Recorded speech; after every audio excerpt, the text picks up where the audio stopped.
Good morning, everybody. Good afternoon. Welcome to the Challenges Forum webinar on improving peacekeeping effectiveness by increasing diversity of mission composition.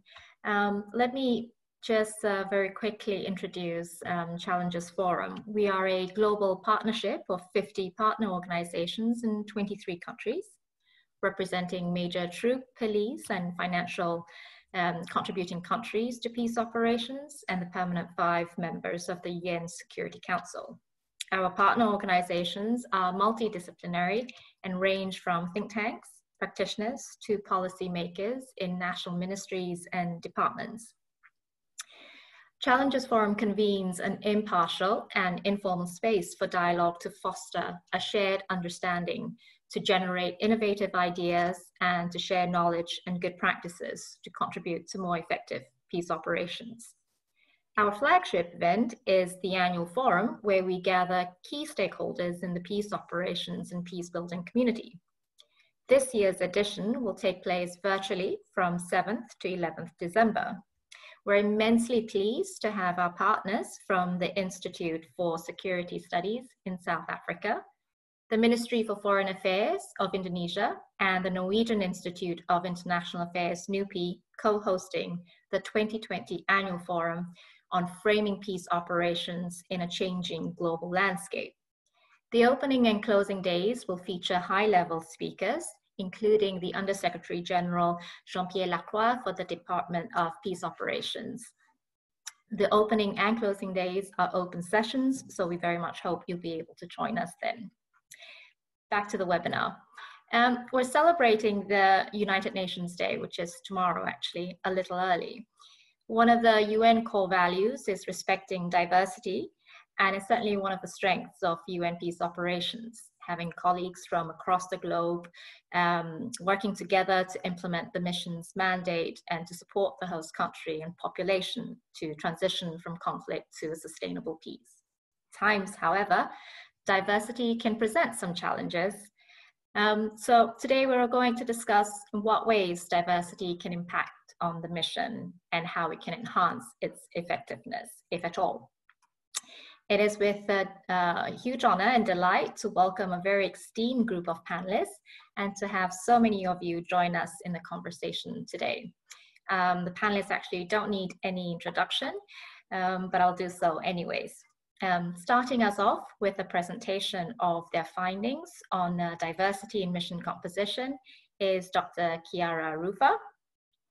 Chiara is an Academy Fellow at the Department of Peace and Conflict Research at Uppsala University and Associate Professor at the Swedish Defense University. Her research is about civil-military relations, peacekeeping operations, state militaries, and military cultures. With us also is Ms. Gabriella Seymour. She's the Chief of the Leadership Support Section in the Office of the Director for the Coordination of Shared Services. Gabriella heads the leadership section that supports the selection and appointment of heads and deputy heads of missions since 2012, and has been part of many efforts aimed at strengthening the leadership of peacekeeping and special political missions. She's a passionate advocate of diversification of mission leadership and support for the Secretary General's gender parity strategy. With us as well is Richard Gowan, who is the UN Director at the International Crisis Group, where he oversees the crisis group's advocacy work at the UN, liaising with diplomats and UN officials in New York.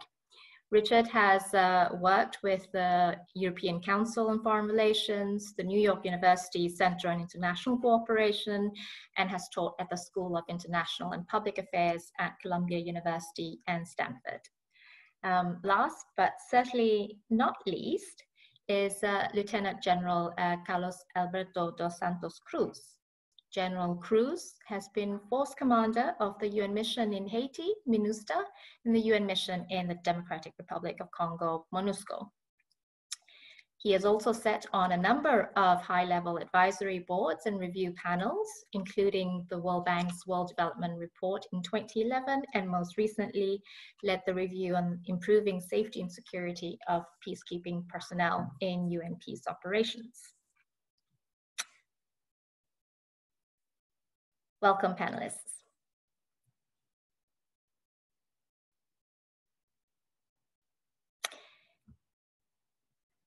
We will aim to have this discussion as interactive as possible.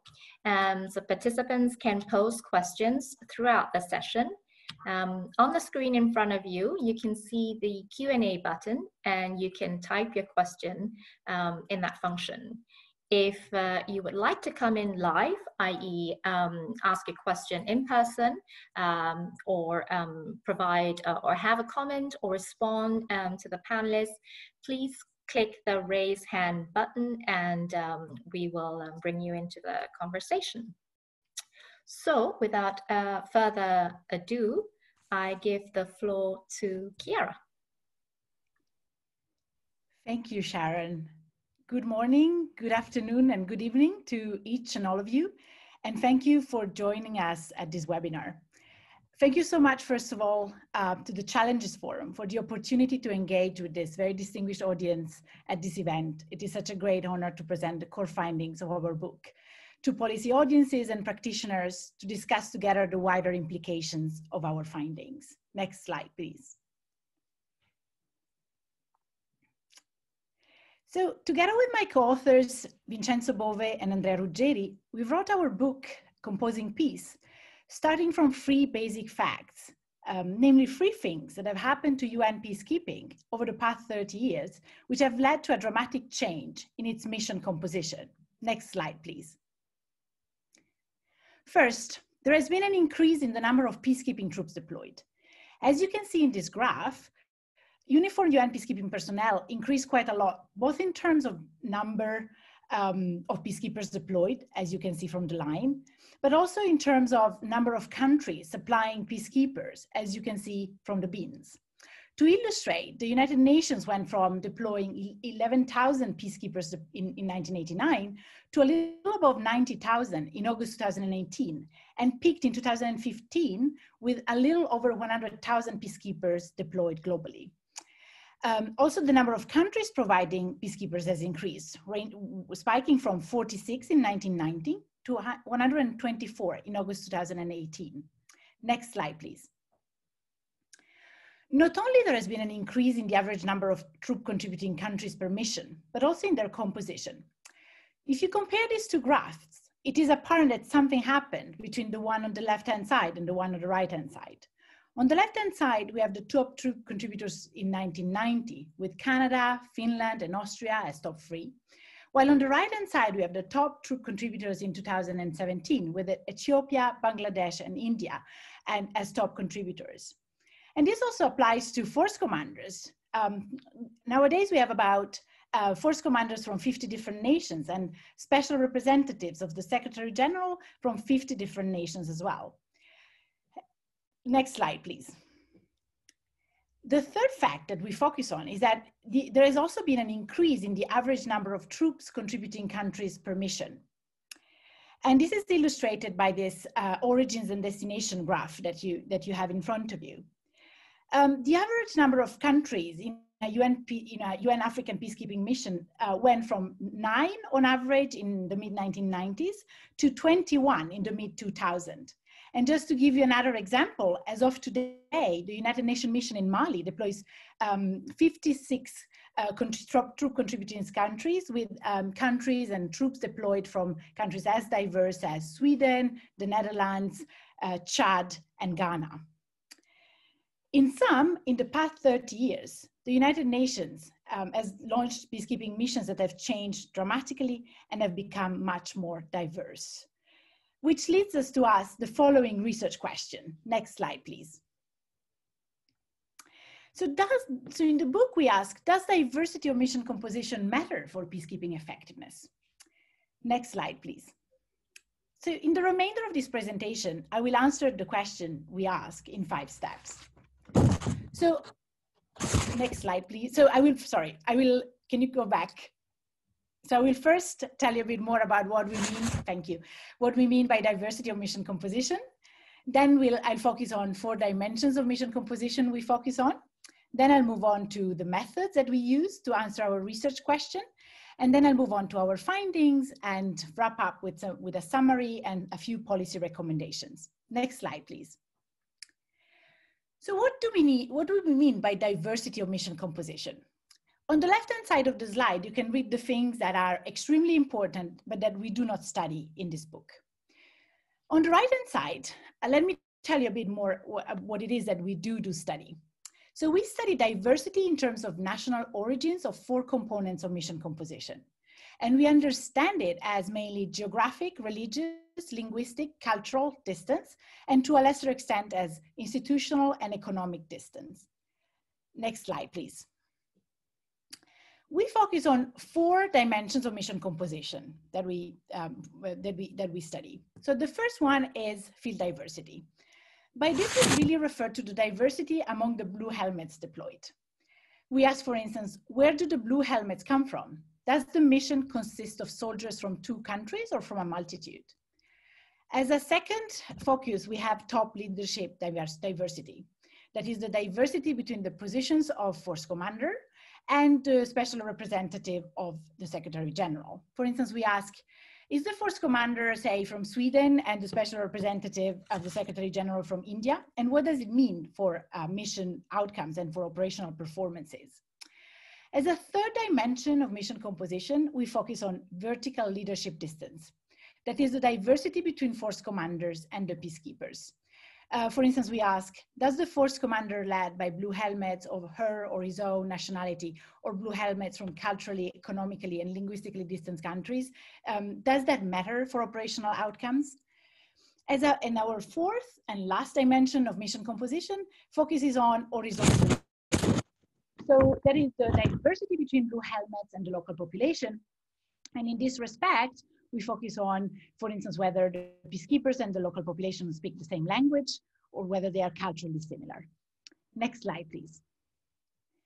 So how do we answer our research question? Which kind of methods did we employ? We combine quantitative and qualitative methods and designs. And so the idea is that we focus on qualitative methods and we use qualitative methods to really trace the processes that connect specific dimensions of mission composition with the outcomes that we may observe and important mechanisms of peacekeeping effectiveness. So qualitatively, we conducted 3 case studies and we focus on the UN missions in Mali, Lebanon, and the Central African Republic. And for the qualitative part of the study, we relied on a wealth of secondary sources, as well as interviews with former force commanders, as well as several peacekeepers from UNIFIL 2, MINUSCA, and MINUSMA. When it comes to the quantitative part, we really use that to leverage and better understand the association between different dimensions of mission compositions and important operational outcomes. And in order to do so, we exploited variation both between missions and within missions across time. In terms of diversity, we created a set of diversity and distances indices to capture each of the 4 dimensions of mission composition. And when it comes to the outcome, so operational performance, we use 2 very widely used measures of peacekeeping effectiveness. One is battle-related death and the other one is one-sided violence.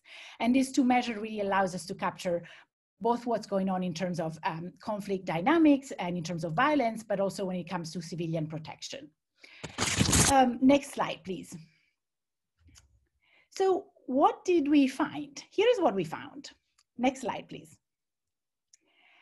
So in terms of field diversity, we basically find that high levels of field diversity trigger processes whereby complementarity of skills is very valued and helps create trust and willingness to share key information.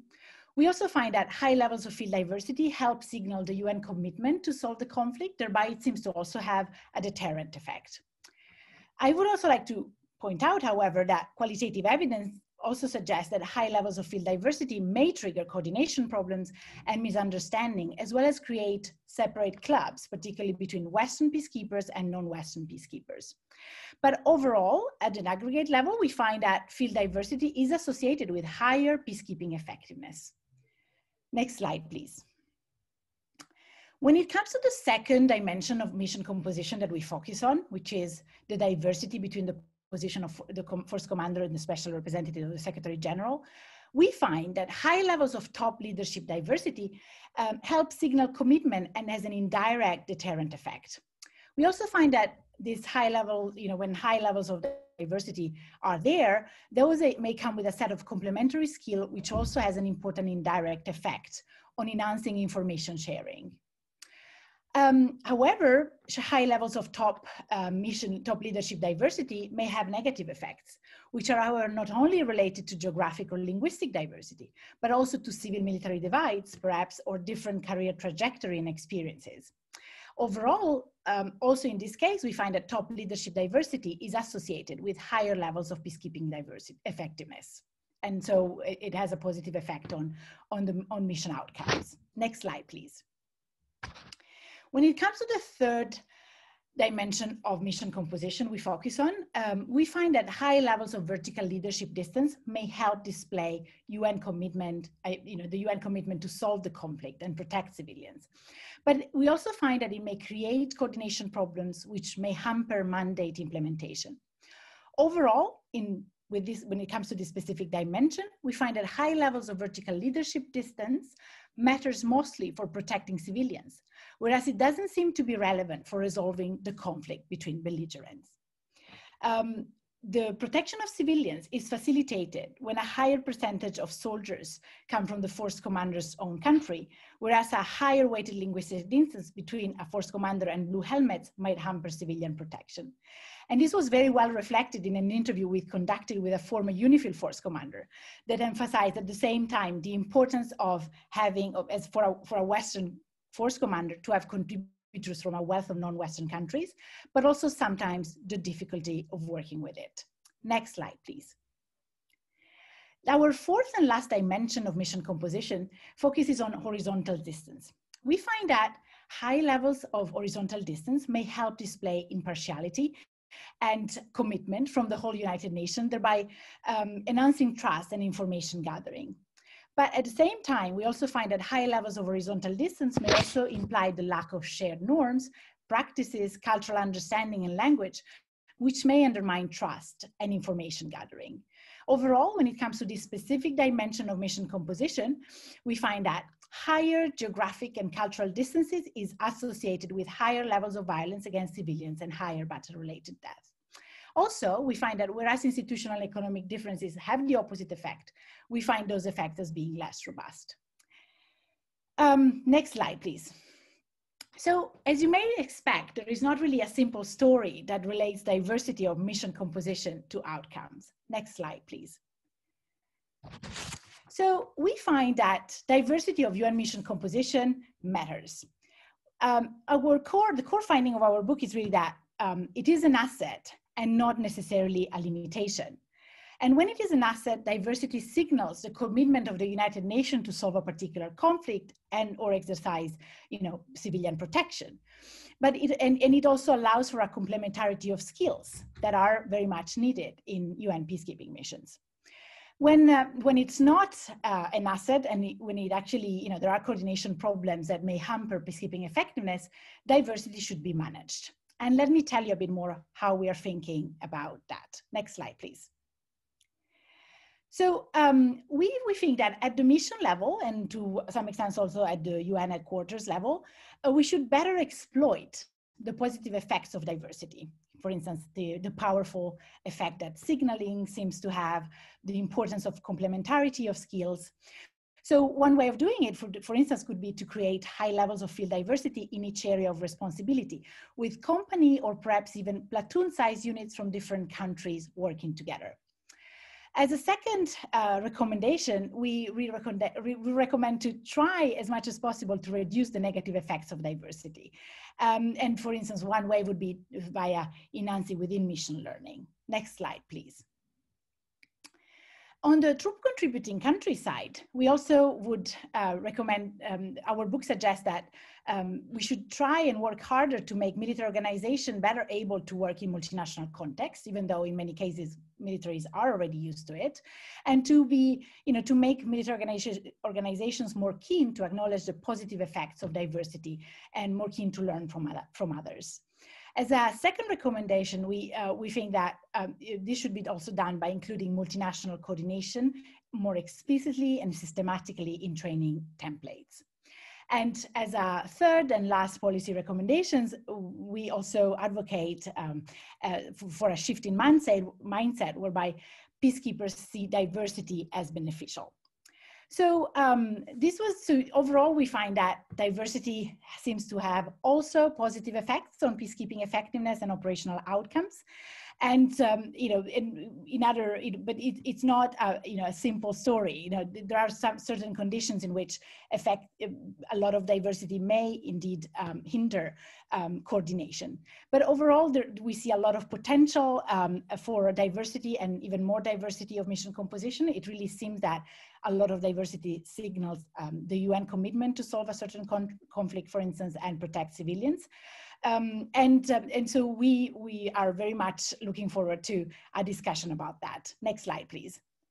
So let me just conclude by thanking you very much for your attention, and I look forward to an engaging discussion with the other panelists and the audience. Thank you.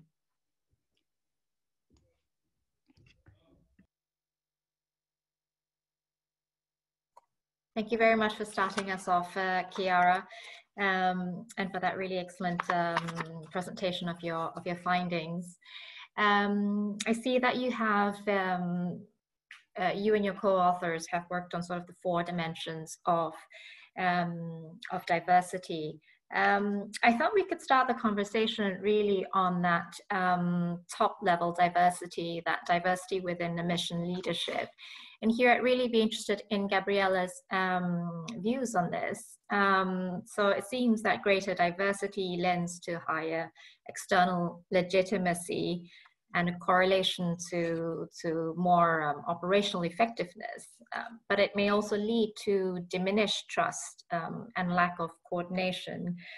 What are some of the measures we could take to reduce these challenges of diversity within the mission leadership team? You're muted, Gabriella.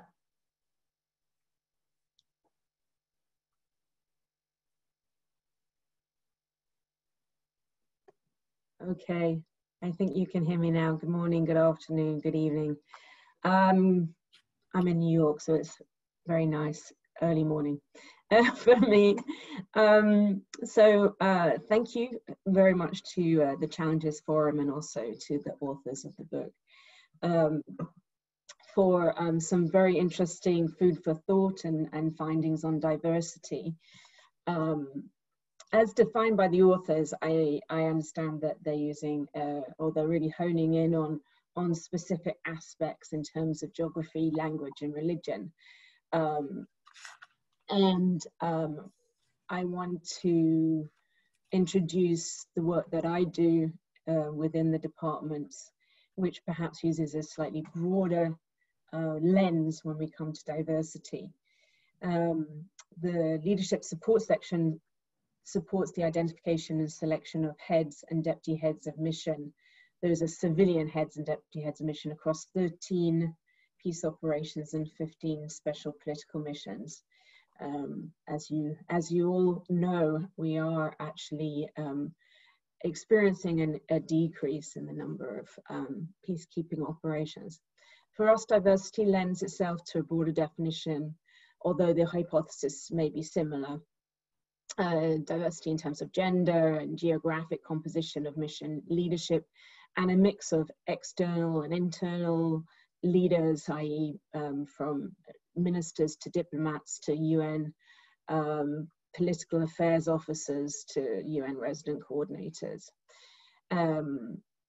For us, we focus on the civilian leadership while taking account of the other members of the core leadership team, which of course includes the force commander, and we agree that diversity among the leadership team is not an option. It is a question of legitimacy vis-a-vis the host country and international community.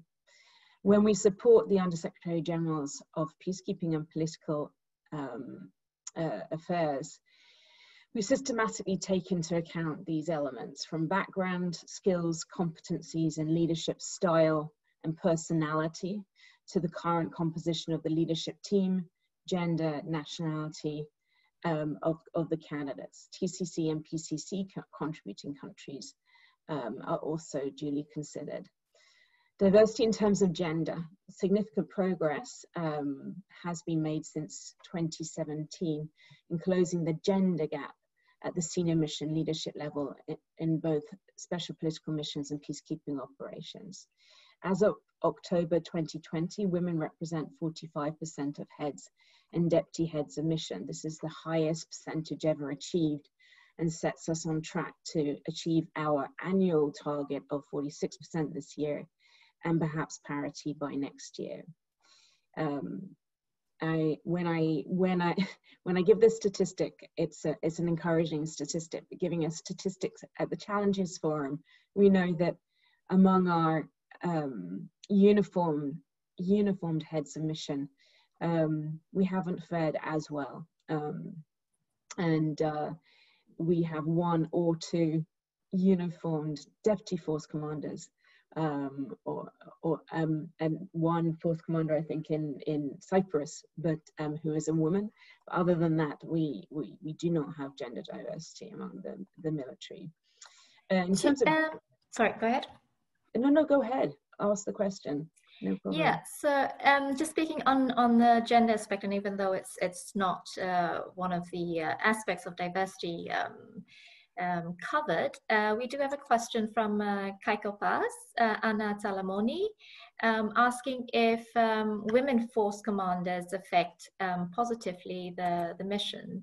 Chiara and Gabriela, what's your sense?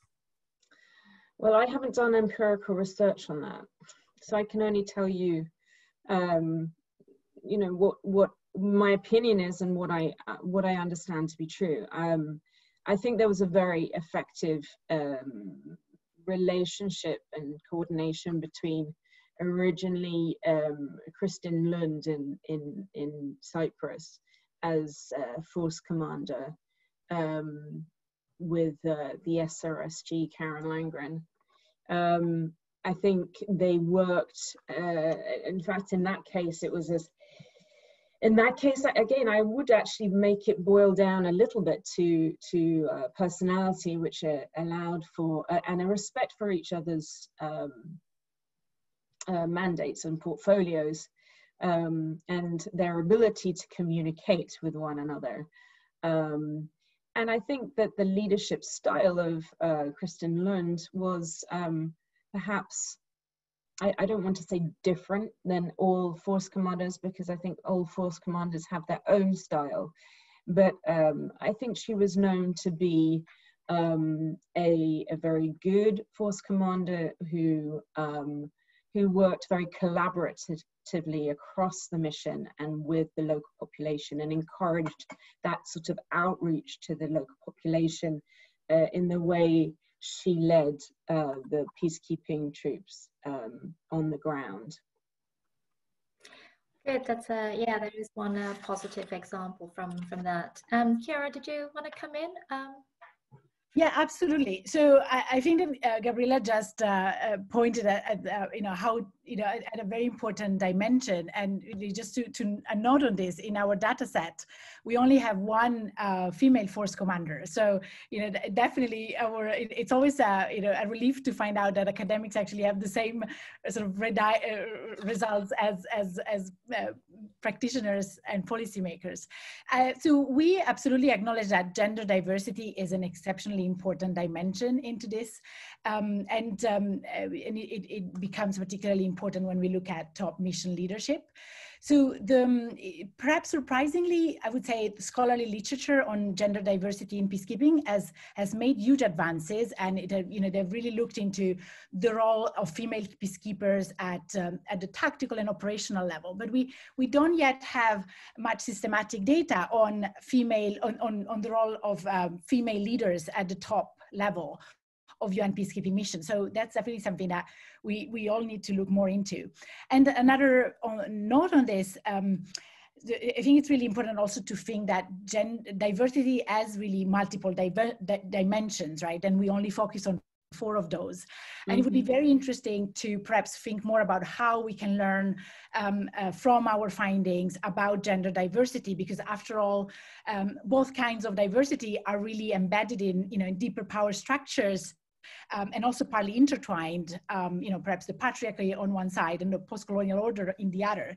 So it would be interesting to think more along those dimensions, and also, as Gabriella was hinting at, pushing perhaps further research that looks at how different types of diversity compound and really interact with each other, because we really see this as a multi-layered concept. It was challenging enough to focus on 4 dimensions, and we hope we can perhaps do further work on really understanding how different layers of dimension interact with each other. And I would say from the case study research we conducted in our book, it's really apparent that particularly at the top mission leadership level, that diversity is very multi-layered. So there is the difference in, between military and civilian culture. There may be the gender diversity, although in very few cases, or relatively few cases.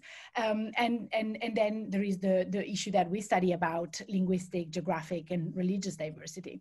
So it would be very interesting to see how those different layers interact with each other and how they may influence then, the operational outcomes. Possibly something for you to look into further. General. Okay, thank you. I had experience to stay almost 5 years in the field as a force commander in Haiti and in Congo. And then we still don't have, at that time, we didn't have females in some posts, in some functions, like chief of staff, like deputy force commander, and operations. But I had very, very, very good, maybe one of the best intelligence officer was a female. And then the problem for me is not to be a man or a female or a woman. Is the competence, is the leadership, is the dedication, capacity. And one more point that Chiara comment was the force commander have one battalion from the same country, one strong battalion, part of the forces from the same country. I lived 2 experiences. One in Haiti, where the Brazilian battalion was the largest battalion in the mission. But I never interfere, because we have a problem. Sometimes the force commander from the same country, he interferes in the battalion. He thinks that he has the right to interfere in the battalion from his own country. General, sorry to yes. interrupt. It's a very important point that you raise, and something that we really want to discuss properly. I just want to round off our discussion on mission leadership team first, before we move on to that very important aspect. So if you don't mind, I will, it seems Richard also wants to come in on this. Okay. Thank you, General. In a bit. No, actually, my points were more relating, I think, to the issues that the General was starting to raise about force composition. So I'm happy to wait for the General to speak on that, and then I could add something. Okay, so I think, Gabriella, did you have some final last points to say before we move on to? Sure. I think your question to me was what measures can we take to sort of reduce the challenges of diversity, and I think that, you know, from my own section, I'd like to just sort of raise just a few points. So I think mitigating measures are part of the fabric of the selection, induction, and debriefing processes, as well as support to the leadership through the life cycle of the mission. Implementing consistently, they can reduce a clash of culture, professional and operational roles. And I think that there are several measures that we can and we do take to help, I would say, expose and educate different parts of the mission, whether it's you know, from different nationalities, or it's a civilian, or, and the uniform, or the substantive and the support personnel. I think it's really important to note that the UN does try, for example, through the Senior Mission Leadership course, to bring these different entities together, the uniform personnel and civilian, who are likely to go ahead and take up those positions. And they work together for 2 weeks, learning about the mandates really of each of what they do. And I think that appreciation is super important. Similarly, in the selection processes, it's a long been a question, the degree to which a force commander and a head of mission are involved. Well, in fact, a head of mission is involved in the selection of the force commander, for example. While it's presently the practice that they are consulted, right? But really what we want is we want the relationship between the two of them to be one based on understanding of each other's mandates, as well as personality. They need to get on, they need to listen, and so on and so forth.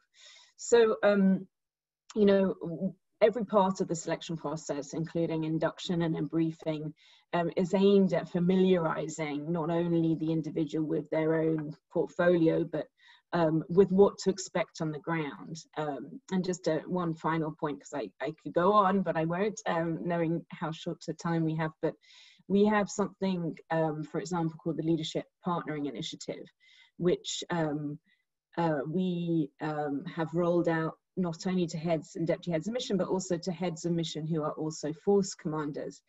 And the reason for it is, what we do is we partner incoming heads and deputy heads of mission with former heads and deputy heads of mission, or sometimes currently serving ones. And it's a confidential partnership, and it provides really necessary support to that individual in their leadership role. When I say partner, they speak perhaps once every 2 weeks, once every month, via Skype or whatever. It's a really important sounding board for ideas, and at times a guide to the new elements in the mission experience, either working alongside civilians or with agencies, funds and programs, etc., etc. So I think I'll probably leave it there. I think we've got a whole array of things that we're very minded about in terms of trying to mitigate any negative impact of diversity. So I'm happy to come back to that. Thank you. Great, thanks so much, Gabriella. Then maybe we'll just move on really to this other aspect of diversity. I do know that there is a participant who wants to come in live after that. So General, one of the findings that the authors have is that low diversity between, the question would be, I guess, there's low diversity between an FC and his peacekeepers. Does that necessarily have a positive impact on the mission's effectiveness to protect civilians? I think I'd be really interested to hear your thoughts, given especially since you are FC of in MINUSTAH, where, as you say, fairly low diversity, so not that many, not low diversity among peacekeepers, and in the Congo, where there is high diversity, where there are many more nationalities of contingents. So what are your thoughts based on your two very different experiences on this?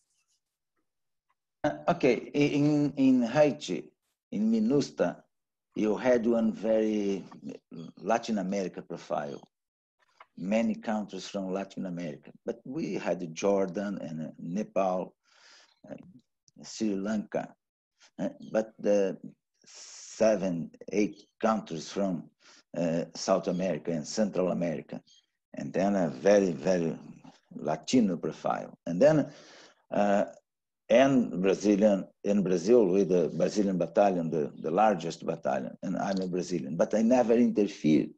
I never called Brazil, because now you don't need to have caveats. The caveats are here by WhatsApp. The general staff may talk to the commander all the time, and then you don't.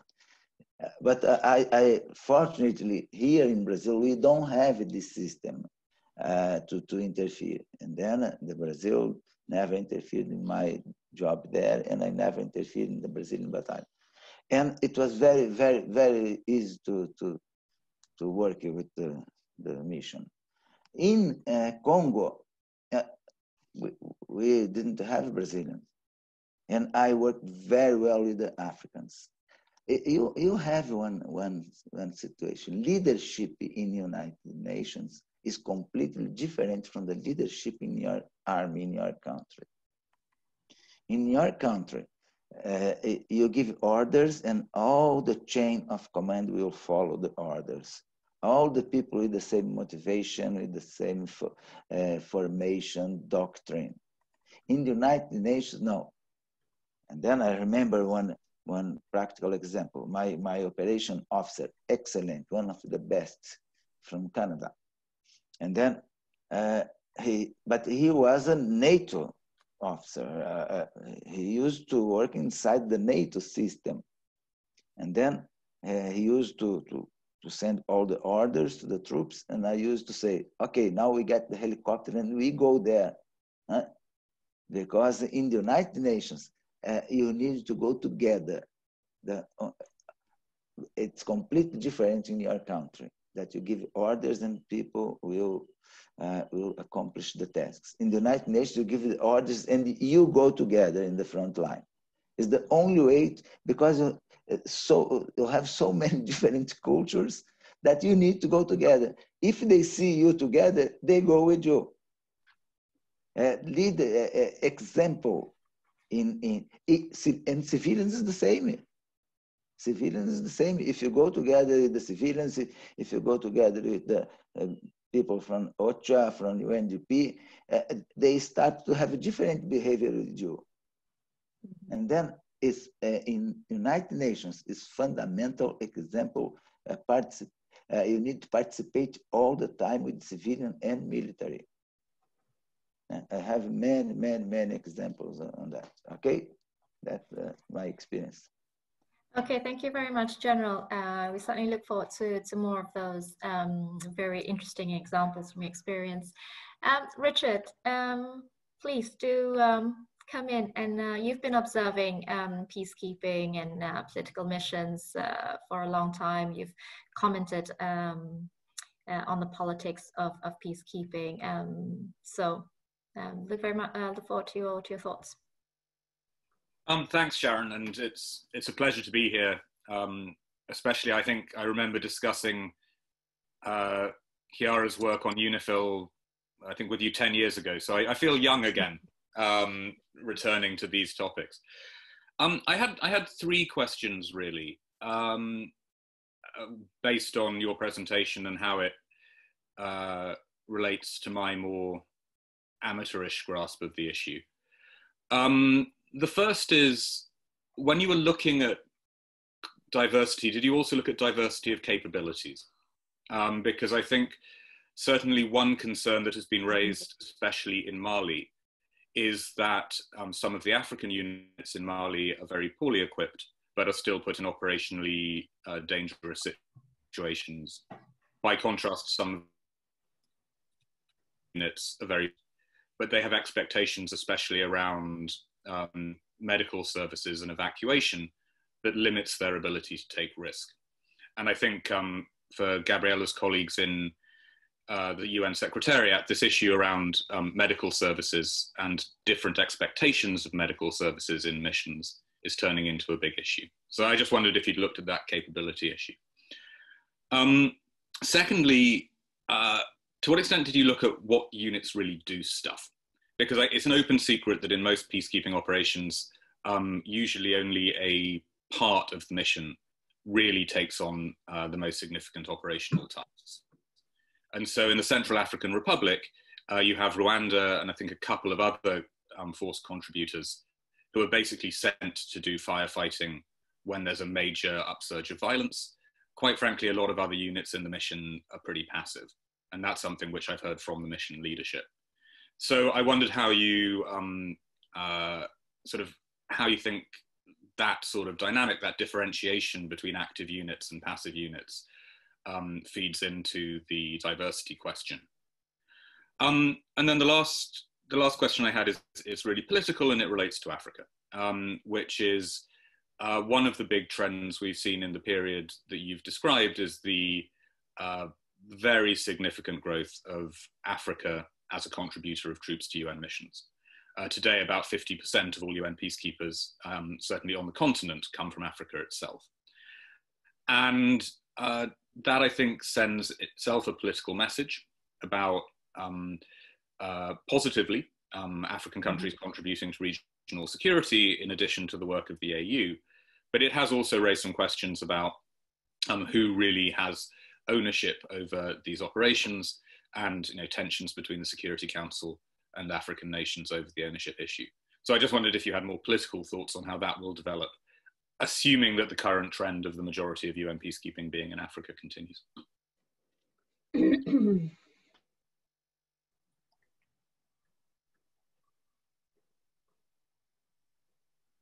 Yes. Thank you, Richard. I don't know if I should feel young again or very old, given that we discussed this issue 10 years ago. Thank you so much for this question. So in terms of when it comes to your first question, we don't really look at diversity in terms of capabilities. So there is some recent work that builds on ours that tries to look a bit more into this, but we definitely try to get at some of this by looking at diversity. There is, particularly when we look at the UN mission in Mali, for instance, there is this big divide, right, between highly, Western troops with very high, very advanced, very sophisticated capabilities, and African troops that are perhaps a bit less equipped than the Westerners. So we sort of sometimes high diversity may actually be correlated with diversity in terms of capabilities. But I think so we don't look into this, but we definitely think it's an important point, and definitely also perhaps it could also be a way to look into yet another dimension of diversity when it comes to capabilities and how really technology appropriation and the look of specific equipment and technology then interacts with linguistic, religious, and cultural diversity. I think it would be very interesting to work a bit more on that. Which then leads me to your second question about what do they really do. I think this is really a key issue.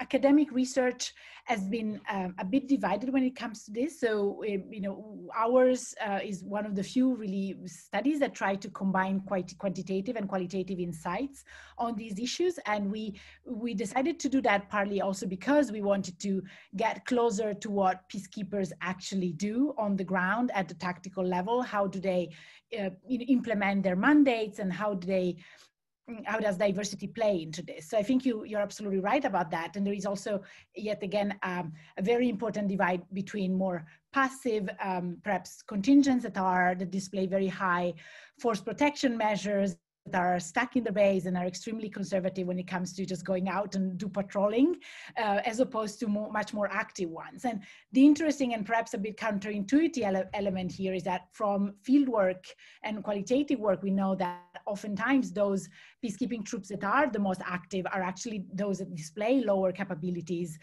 perhaps, and therefore are, you know, but they are those that take the biggest risks in that respect. And we you know, I think that the example of the UN mission in Mali is a great one, where we really have this divide between African troops on the ground doing territorial control and patrolling, and Western troops having also, you know, having more specialized functions and perhaps lower presence on the ground. But this is not, you know, a perfect correlation, because we also know that, you know, some troops are perhaps because of the, you know, security situation on the ground, become more conservative and become less keen to take risks, because perhaps the situation becomes more volatile. And this also applies sometimes to certain, you know, perhaps you know, non-Western troops, African troops, say in Mali, that are more involved on the ground. So I think it's a complex issue that and this divide between passive and active is definitely a very important one, and risk-taking is a very important component. And we partly get at this, but of course with the qualitative work, but not fully. And we hope that further research could further look into this.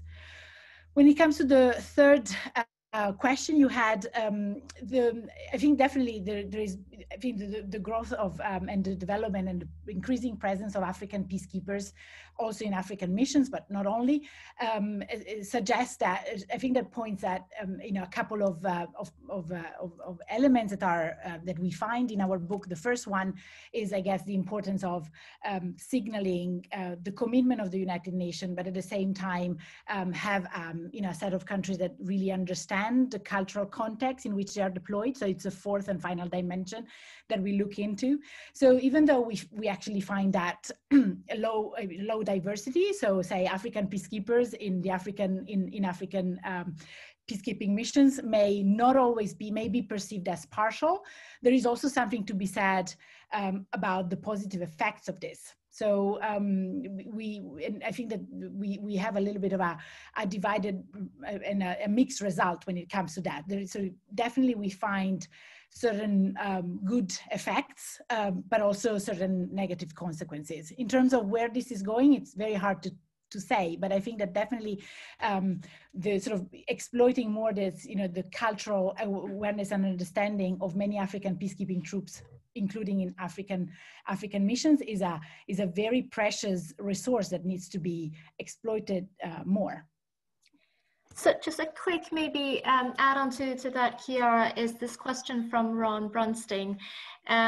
It would seem then in your research, did you find a delay in time before the benefits of diversity started to show? His premise is that the force would spend a lot of energy internally to come over sort of a coordination, sort of the perceived weaknesses of diversity. So if you can give a 30-second answer to Ron.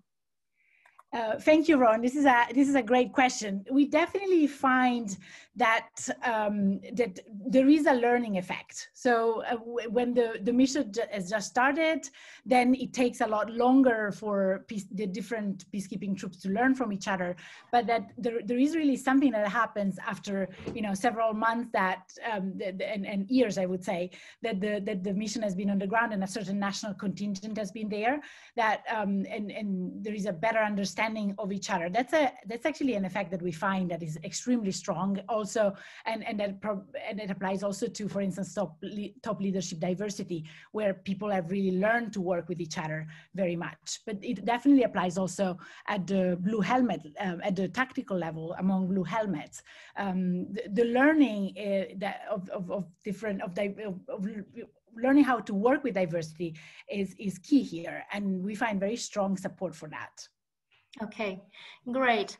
And maybe to come back to as well what Richard had alluded, which was as well as you, Chiara, in terms of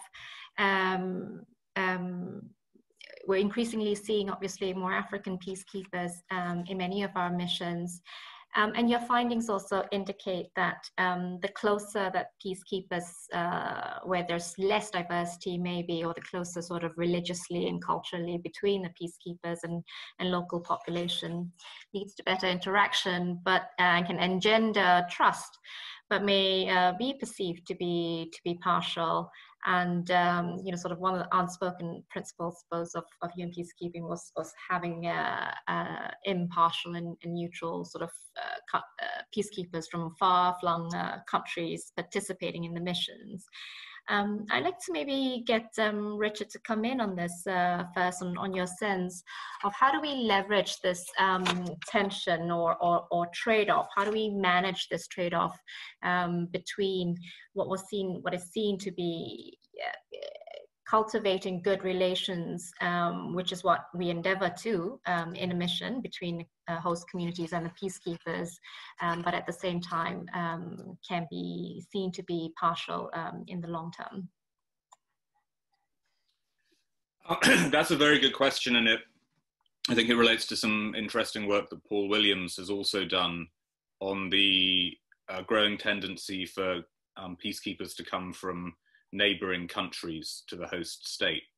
And so just to take one simple example, we've been talking about Mali. MINUSMA is a very diverse mission.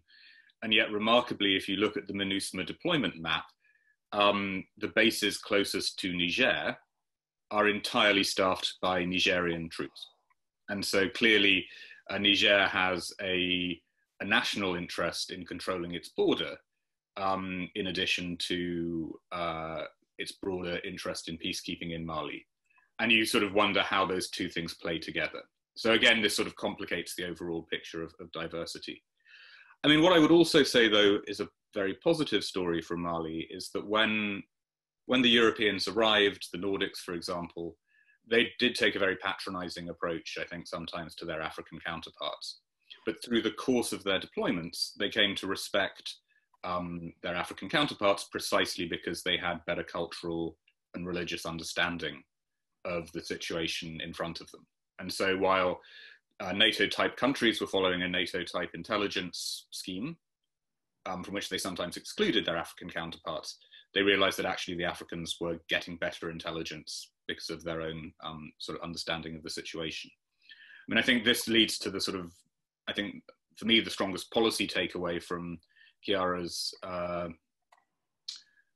presentation, which is we have to do a lot more work, I think, educating, ironically, people from high capability nations in how to work with their counterparts who may appear to be lower capability, who may not have the same military culture, but actually do take more risk and do often have better understanding of what's around them.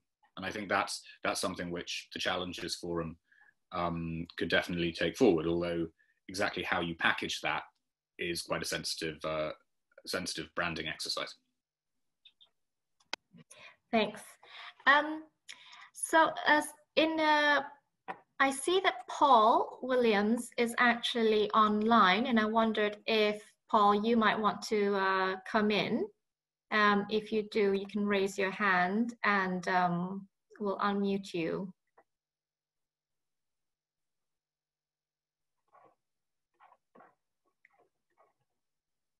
Great. So funny if you could unmute. Hello. Can you hear me now? Yes, we can, Paul. Okay, thanks for putting me on the spot like this. Just to say, yeah, the neighbouring TCC issue, I think, is a really interesting one. And it seems to me from reading your excellent book, Composing Peace, that it really actually depends on, there's diversity amongst the neighbours.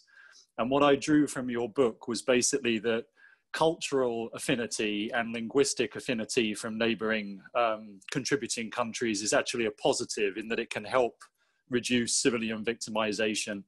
But just being a next door neighbour in a geographic sense doesn't necessarily mean a positive relationship. And there you can actually have more negative repercussions with neighbours being partisan, not being impartial. And so we've got to look at neighbouring countries as a diverse category itself and try and manage, you know, encouraging one type of neighbour that might be particularly useful and sort of maybe discouraging politely the type of neighbor that is not so useful. I'll stop there. Thanks so much. Good to have you online. I also see Edmund Yakani, the Executive Director of CIPO from South Sudan. So did you have a question that you wanted to, or a comment for our panelists? And Fanny, if you can find Edmund and unmute him as well.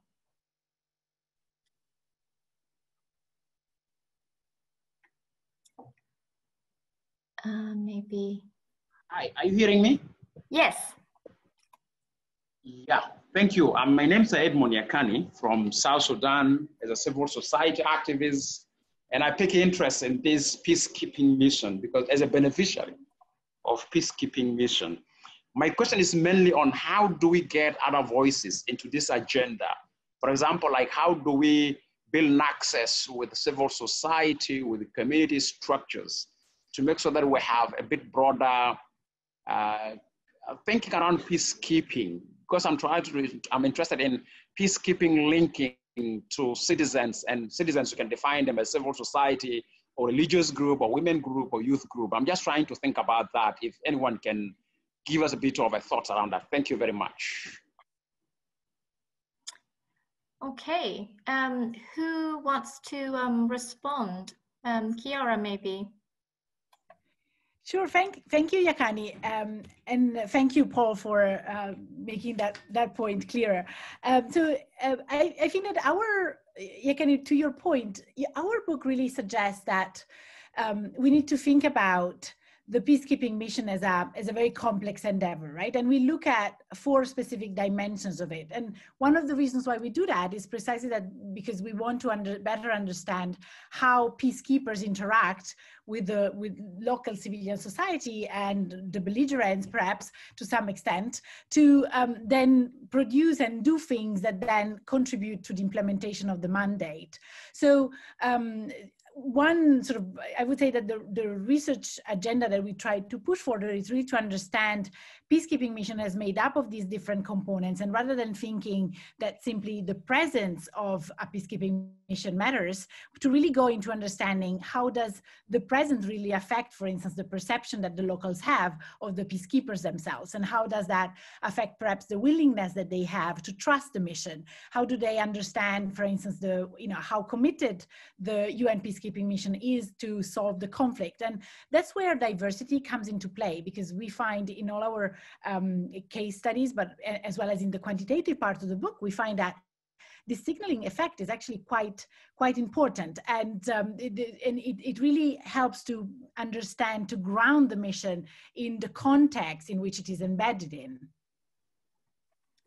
Thank you so much. General, do you want to respond to Edmund's comments? Yes. Questions? Yes. We need to consider the tactical level. You have the operational area of battalions, and all the battalions and companies, they should be oriented to have meetings every week or 2 weeks with the leaders in the local communities. And then normally the leaders go to the battalion, and then they have one meeting a week or every 2 weeks. It's in tactical level. In the highest level, depend on the local government. And then depend on the local government mobilize to give voice to the national interlocutor, civil society, and then interact with the mission. The same, you need to have this kind of meetings in all the levels. In the civil affairs, with the civil affairs in the mission, and with the battalions and companies on the ground. So you need to create the system. Thank you, sir. We have spoken, or at least several of you now, Richard and Gabriella and Chiara, have all spoken sort of the need maybe to, is this something that diversity or sort of raising the awareness of catalyst or maybe even a multiplier effect of diversity, something that could be addressed by training. It's also, obviously I know training is not the be-all and end-all solution to things, but it is also something that one of the panelists had asked, sort of, could we, if we standardize training, would that, or at least highlight this effect, something that could go one step towards enhancing or leveraging diversity. I'll start maybe with Gabriella on mission leadership. Hi. So, you know, I don't really think it's a matter of standardizing per se training. I mean, I think there's a range of initiatives and things we should do almost on a daily basis to encourage understanding and cultural sort of acceptance on both sides. I wanted to bring us back just very quickly to this question of sort of where do our troop contributing countries come from, and whether or not neighboring countries are a good or a bad thing. And I think we can see it can be either. When we're looking to profile for senior leadership positions, I mean, one of the factors we have to take into account is who are the neighboring countries, and which other countries have also had history or played a part in the conflict that has just been solved or is on its way to being solved, or so on and so forth. Because we are mindful that the leadership of that mission, the whole, what it presents to the population, in part is going to be affected by the leader that we bring in. So we wouldn't wish to aggravate an already quite tense situation. And we need to put the UN stamp on that mission and not the stamp of a particular nationality. And I think, you know, there are different reasons for having TCCs from neighboring countries. And there are different reasons that some neighboring countries or players or actors in the conflict or post-conflict context may want to have a leadership role. But we at the United Nations really need to maintain that sort of neutrality in our ability to fully implement the mandate. And so, you know, I would just say, you know, politicization it's of senior appointments is obviously something that people are very familiar with. It's something that is talked about often and so on and so forth. We would rather see individuals selected because they have the right type of experience and background and skills and personality to really lead that mission and implement the mission's mandate. Okay, thanks very much. There are two very good questions here that I want to try and have the panelists address. The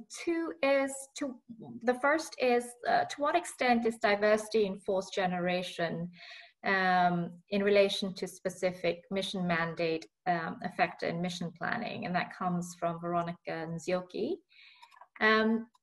And the other is a question from Yibeke Jonsson, who's in Brussels, the UN office, External Relations Office, EU, I think. And her question is, EU missions have a fairly low diversity, and her question is, do you think, considering third parties or third countries with reimbursement would attract more contributors to EU missions and thereby increase their effectiveness? So Richard, in sort of a very rapid, succinct way to very quickly address these two, and to round off with I'll let you take this in 2 minutes, Richard. Okay, to Yumika, I think it's quite hard to read over from UN missions to EU missions because EU military tend to come from a common NATO type culture. And I think one thing we haven't discussed is, diversity probably plays out very differently when you've got a small mission, say 1,000 or fewer, compared to when you've got a big mission, and all the missions we've been discussing today are all 10,000 plus. And so there may actually be different strengths and weaknesses in diversity when you're just dealing with a very small team, as opposed to a large country-wide operation. In terms of planning, I don't have an answer to that, but I would make one point, which is all the 3 missions that the book focuses on, none of them came together through a wonderful rational planning process. In both Mali and the Central African Republic, you had African regional missions that were basically unsustainable. And so it was necessary for the UN to take them over. But actually, therefore, the UN took on a bunch of units that it was presented with rather than it selected. Similarly, UNIFIL, although it's very old, it's actually as old as me. I was born in the same year as UNIFIL. It was a tiny mission in 2006, and then it was expanded very rapidly at very short notice in response to the 2006 war.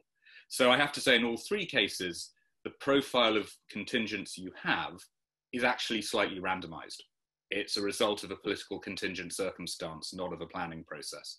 So I think that Chiara and her colleagues are trying to rationalize something that is always inherently quite contingent. Great, thanks. So then I'm aware of time, and in 1 minute, I'm asking the panelists to reflect on how diversity can be best optimized or leveraged for more effective UN peace operations. And I'll start with you, General. If you can tell us very quickly how you think diversity can be leveraged for more, or optimized for more effective peace operations. Oh yeah, for sure. For sure, it's very important because first, you create the feeling of respect inside the mission for different cultures. And then you have the first consequence, good consequence. And then the same feeling will collaborate to respect the local environments. The host country, and you are going to spread much more values and behaviors in the United Nations. You see more than 100 countries, and then these more than 100 countries, they are hearing the same information.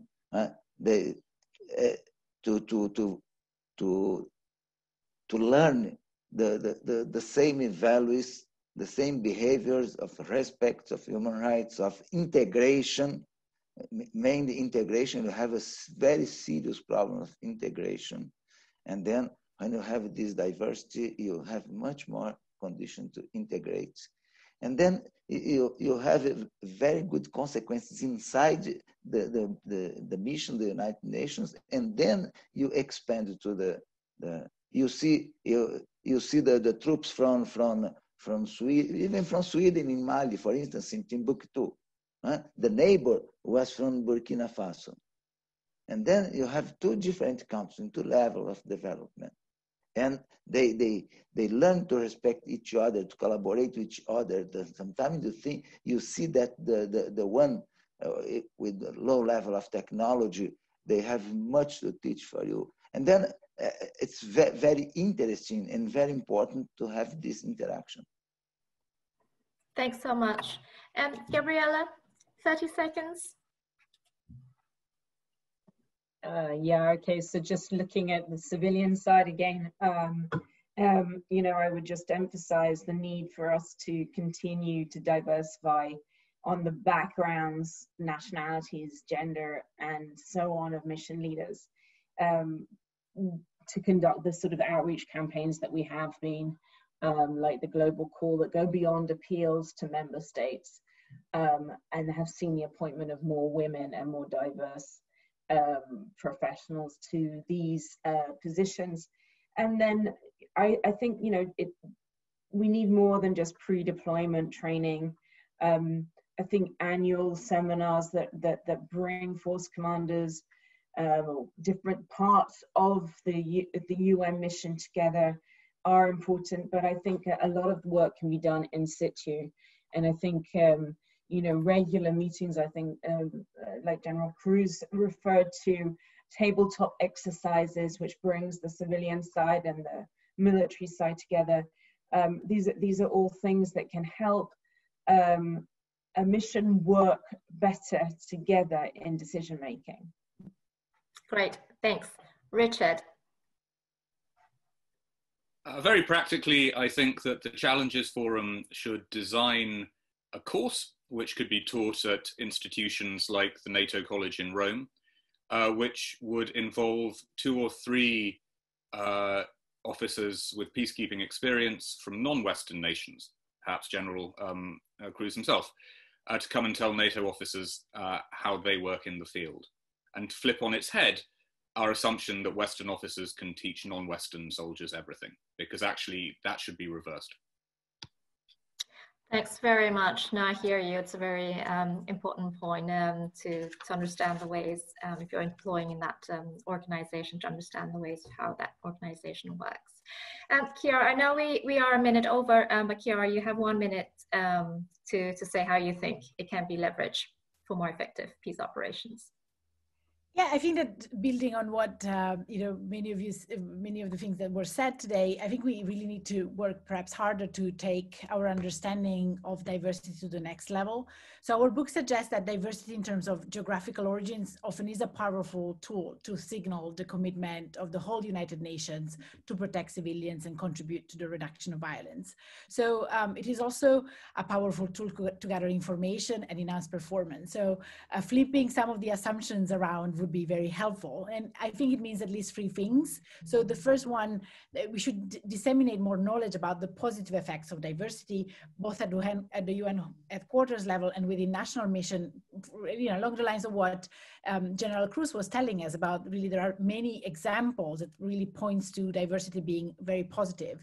Second, we should also be aware of the coordination costs that may come with high diversity, but also that organizations and individuals are powerful learners, both at the tactical level, operational level, and the UN headquarters level. And so many of these differences can actually be overcome. And then third, I think we should continue to study the interaction between the specific diversity of mission composition that we focus on with other dimensions of diversity. So diversity can be optimized, and it is a great asset. And we should also, yeah, so that's my 1 minute. Thank you very much. And for those who are still with us, thanks for staying with us all the way through. I really want to thank our panelists and all of you for this really engaging conversation on diversity in UN peace operations. I think a really good way to celebrate UN Day in advance. Don't forget to, if you've missed part of the webinar, this webinar will be published on our the Challenges Forum YouTube channel, so you can always go back to it and look at it and listen to the panelists. For now, we will say thanks again for joining us, and we very much look forward to you joining our annual forum on 7th to 11th December, and more information on our social media as well as our website. So thank you, everybody. Goodbye.